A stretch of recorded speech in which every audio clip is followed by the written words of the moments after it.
सभी स्टूडेंट का मैं राकेश मेहरा जीके क्लासेस के यूट्यूब चैनल पर हार्दिक स्वागत करता हूं। आज इस चैनल पर मैं आपको नीरज चोपड़ा की एक उपलब्धि और बताने जा रहा हूं। बहुत महत्वपूर्ण उपलब्धि है।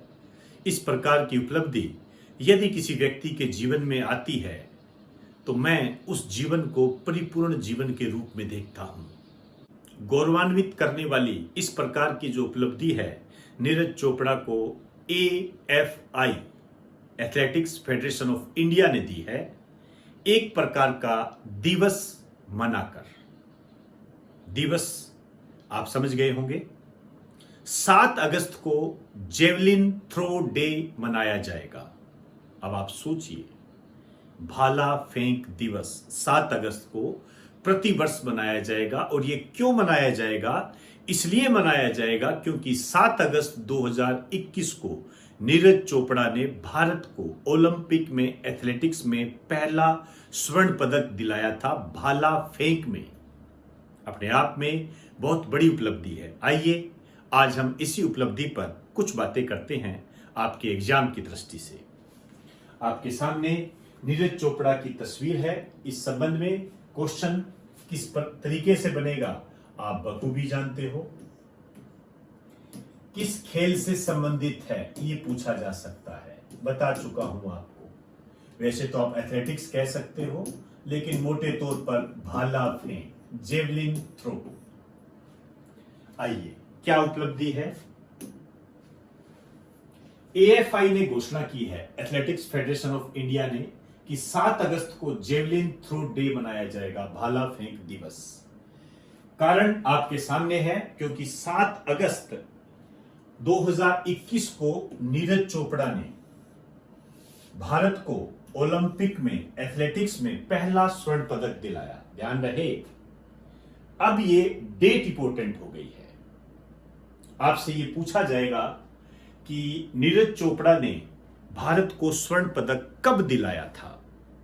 अब आपके दिमाग में यह बात आएगी, डेट पूछ ली, इसका मतलब बजरंग पूनिया की भी डेट याद करें हम, इसका मतलब मीराबाई चानू की भी डेट याद करें हम।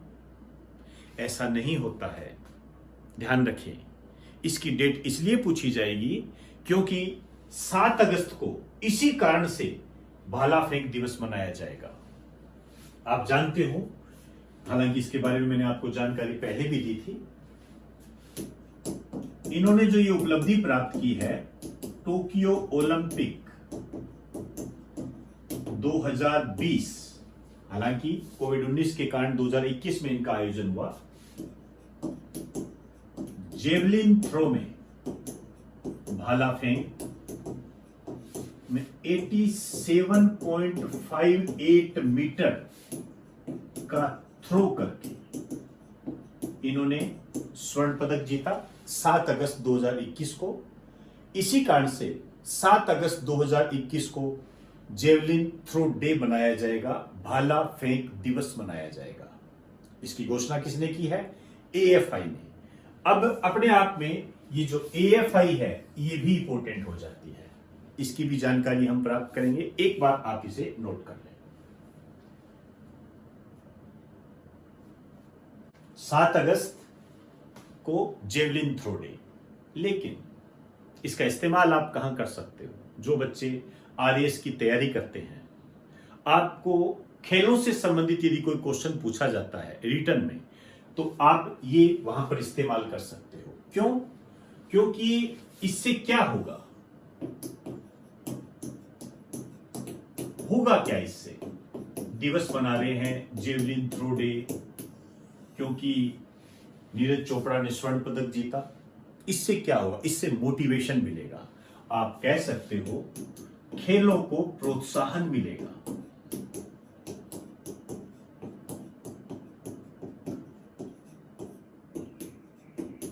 भारत में खेलों को प्रोत्साहन मिलेगा, इससे ध्यान रखना।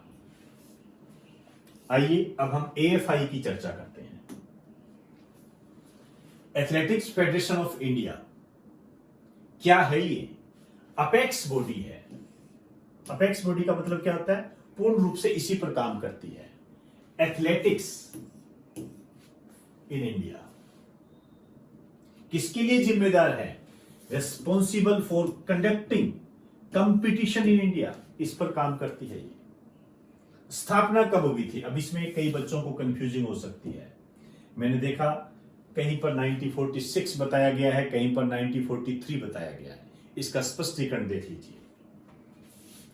1943 में इसकी स्थापना हुई थी, लेकिन जब इसकी स्थापना हुई थी तब इसका नाम था amateur athletics federation of India.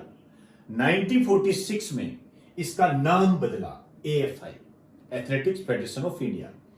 किसके सहयोग से? प्रोफेसर जीडी सोंधी और महाराजा यादवेंद्र सिंह के सहयोग से। इसी दिशा में प्रोफेसर जीडी सोंधी को इसका प्रथम अध्यक्ष भी बनाया गया। ये ध्यान रखना है, इंपॉर्टेंट है अब ये, क्योंकि बहुत ही ज्यादा महत्वपूर्ण उपलब्धि भारत ने प्राप्त की है ये, इस कारण से ये इंपॉर्टेंट बन जाता है। और आप जानते हो प्रथम अध्यक्ष वगैरह, प्रथम सभापति, इनके बारे में कई बार क्वेश्चन आते हैं। और वर्तमान में कौन से हैं इसका तो कहना ही क्या, ये तो वैसे ही अपने आप में महत्वपूर्ण हो जाता है। अधीले सुमेरीवाला इसके वर्तमान अध्यक्ष है, प्रेसिडेंट है। इसका जो हेड ऑफिस है वो नई दिल्ली है। तो खेलों को प्रोत्साहन देने से संबंधित एएफआई ने यह घोषणा की है कि 7 अगस्त को जेवलिन थ्रो डे मनाया जाएगा।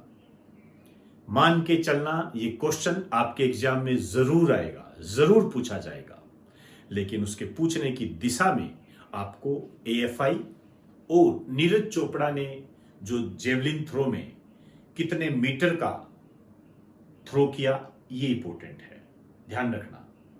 ये बात मैं बहुत ही गंभीरता के साथ कह रहा हूं। आज आपको ये मीटर याद रहेगा, लेकिन ऐसे बहुत सारे मीटर आपको याद करने होंगे जिसमें ये मीटर दब कर रह जाएगा, क्योंकि मैं जानता हूं स्टूडेंट आंकड़ों के जाल में बहुत उलझा हुआ है। वास्तव में यह स्टूडेंट के लिए बहुत बड़ा दुर्भाग्य है, मैं इसे दुर्भाग्य ही कहूंगा, क्योंकि इतनी सारी जानकारी के बाद में भी, इतनी ज्यादा गाइडलाइन के बाद में भी आपको सही दिशा का ज्ञान नहीं होता है। ऐसा मैंने पर्सनली महसूस किया है।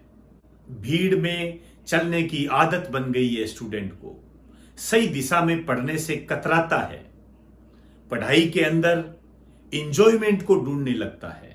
जहां पर ज्यादा इंजॉयमेंट होगा, जहां पर पढ़ाई कम होगी, उसकी तरफ ज्यादा आकर्षित होता है। इस प्रकार की स्थितियों से आप बाहर निकल जाएं, नहीं तो मान के चलिए इतिहास रचने में काफी देरी लगेगी। तो मैं उम्मीद करता हूं कि आप मेरी बात को समझे होंगे और सही दिशा में चलने का प्रयास करेंगे। तो एक बार आप इसे नोट कर लें। तो दोस्तों, आज हमने जेवलिन थ्रो डे पर बात की। आपको यदि ये जानकारी पसंद आई हो तो आप इसे लाइक करें और ज्यादा से ज्यादा इसे शेयर करें। इन्हीं शब्दों के साथ आपसे इजाजत चाहूंगा। आप सभी को मेरा नमस्कार।